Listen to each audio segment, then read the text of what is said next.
بولیں تو لوگوں میں ہے تو پریشانی کو درکنار ممکن ہے کہ چلے کہ دوسری کا مجھے ہو جائے تو بہت سی سبوں کے جو ہے وہ نشانہ بن کے مضبوط بھی ہو سکتے ہیں. تو اس لیے آدمی کو یہ صلاحیت ضرور حاصل ہونی چاہیے کہ کون سی گفتگو کس موقع کے لیے اور کس بات کے لیے ہے. تو اس لیے یہ جو کہنا دیتے ہیں کہ آپ خبروں کو جا کے اللہ سمجھ کے پوچھتے ہیں. پہلی بات یہ ہے کہ اس دعوے نے بتا دیا کہ پڑے ہوئے نہیں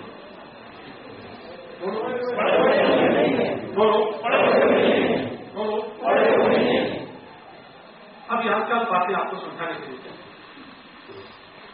پہلی بات اللہ وہ ہے جسے چھوا نہیں جاتا.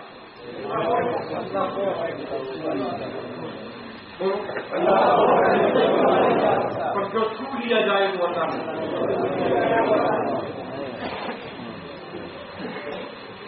سمجھا.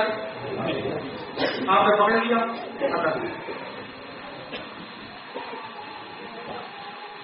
اب آپ نے جب جا کے قبر پر ہاتھ رکھا چھوا کے بولو پہلی بات یہ کہ وہ اللہ نہیں. دوسری بات قبر ایک خاص جگہ پر ہوتی ہے کہ اس کی قبر ہر جگہ ہوتی ہے. بھائی وہ کہتے ہیں کہ آپ کہتے ہیں ہم اولیاء اللہ نہیں جاتے والد صاحب کی طرف جاتے. وہ کہتے نہیں کہ ہمارے یہاں کوئی رشتہ شکتا نہیں. تو پھر مرنے کے فوراً شناختی کارڈ میں بندے نام معلوم کر دیا کرے نا. ختم جو ہو گئے. اگر مرنے کے بعد بھی نام آتا ہے تو کہو اس بات کے ذریعے کہ حقیقت ہے. بولو حقیقت ہے. تو اب جب آپ نے اس کی مخصوص کور کر لی اور ایک مقام اس کے لیے مخصوص ہو گیا تو یہ بھی اللہ کی شان تنظیم اور توحید کے منافی ہے کہ اس کے لیے کوئی جگہ خاص کی جائے. اللہ کے لیے کوئی جگہ خاص نہیں ہے, کوئی صرف خاص نہیں ہے. اچھا تو تیسرا ہم یہ جو کہتے ہیں میں اللہ کو گواہ کر کے کہتا ہوں یہ اوپر کی طرف اشارہ ہے. اس کا کیا مطلب ہے؟ یہ صرف اس کی بڑائی کے لیے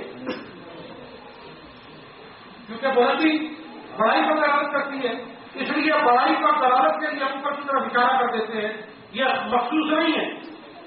اگر کوئی یہ سمجھے کہ اللہ اوپر ہے تو اس کا مطلب اللہ نیچے نہیں ہے.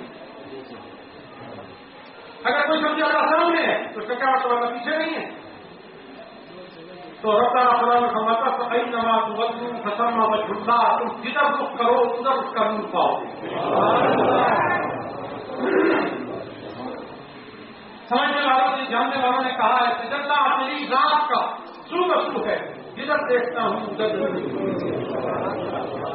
کوئی جگہ ایسی نہیں ہے جہاں پہ وہ نہ ہو مگر وہ جگہ سے پاک ہے اور کوئی جگہ اس سے خالی نہیں. اسے کسی جگہ کی ضرورت نہیں مگر کوئی جگہ اس سے خالی نہیں. جہاں جاؤ تو اس کو پاؤ.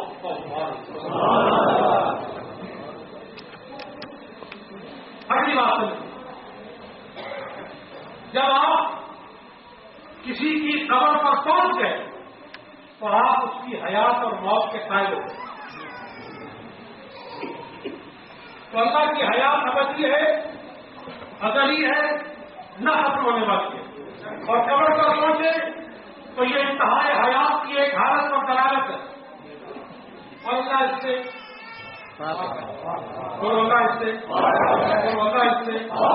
تو گویا ہم اولیاء اللہ کی قبریں مزارات بنا کر رد شیخ کرتے ہیں.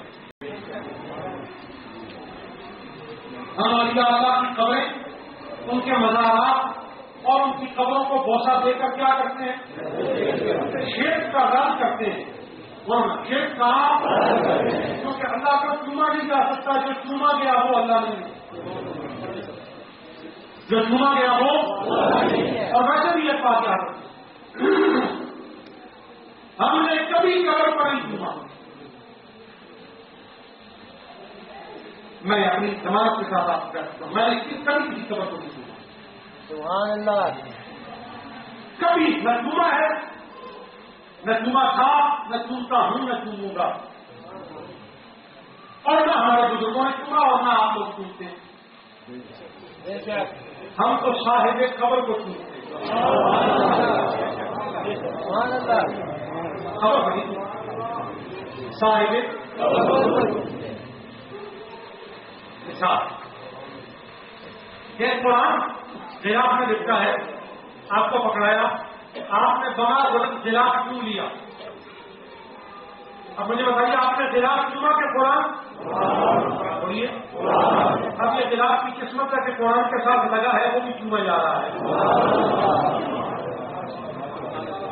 یہ جلاف کی قسمت ہے نا تو وہ قرآن کے ساتھ لگا ہے تو بس قرآن چنا گیا تو جلاف بھی چنا گیا. اب یہ قبر کی مٹی کی قسمت ہے کہ وہ کسی بلی کے قسم سے لگی ہے. جب بلی کو کوئی چومنے جاتا ہے تو مٹی بھی چومی جا رہی ہے. ہم مٹی چومنے والے نہیں, کوئی بھی اصل میں مٹی نہیں چومتا. کیوں چومے؟ بڑی مہنگی اور قیمتی مٹی آپ کے شہروں میں ملتی ہے جہاں کروڑ روپے مرنا ہے. بتائیے کروڑ روپے مرنے والی زمین کی مٹی کو کبھی کسی نے چوما؟ حالانکہ چومنا چاہیے اتنی مہنگی جو قیمت اس کی ادا کرتے ہیں چومنے میں کیا حالت ہے؟ بازو کے اوپر انسان حرام ہے, مٹی نہیں چومتا. لیکن جہاں کسی بڑی کو دیکھتا ہے دیر نہیں لگاتا, جب سے ہون باہر رکھ دیتا ہے. معلوم کا مٹی نہیں چومنا, اس مٹی کے خلاف میں کوئی بڑی لگا ہوا ہے جسے چوما جا رہا ہے.